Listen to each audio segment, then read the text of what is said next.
We say, man, I want to nail this and I want to do right. And we hear this message series and we say, yeah, I want to do that. I want to get that right. So why is this so challenging? The flaws I see in others, I rarely recognize in myself. I can go and I can watch on TV and I can see, man, I can't believe that happened in that situation. If it was me, I wouldn't have done it. It's because the spotlight of the world is on that situation, and the spotlight of the world might not be on my unique situation. And so because of that, I don't realize sometimes that my word choice or the way I treat people around me, I think, well, I'm the exception to all these rules because my situation is different. And Jesus says, here's the command, love one another as I have loved you. He didn't come in and say, well, JJ, I'm going to love everybody else, but I know the flaws in your life.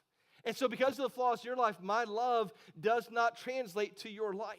He didn't say that, and yet we do that. We say, I want to give love to people who are going to reciprocate that love. Because one of the greatest, if not the greatest, human desire is not to love, but to be loved. Even people asked this question at the end of last week's message. I said, how many people are huggers and how many people are not huggers? And some people are like, listen, I have my space. I don't want people crowding my space. And yet for every one of us, there's this built-in desire, man, I want to be loved in my life. But in order to be loved, I have to be willing to love. That's just kind of the way that this whole thing works. So the question we're asking today is this.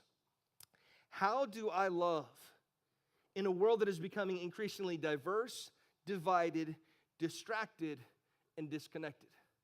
Let me mention those four terms again. How do I love in a world that is increasingly diverse, divided, distracted, and disconnected?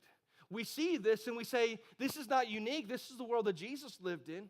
But it seems like more and more because of the effects of sin and the stuff that's taking place, that our world is getting increasingly diverse, divided, distracted, and disconnected. And because of that, especially those last two, which are the timely ones, it is making it harder and harder for us to love.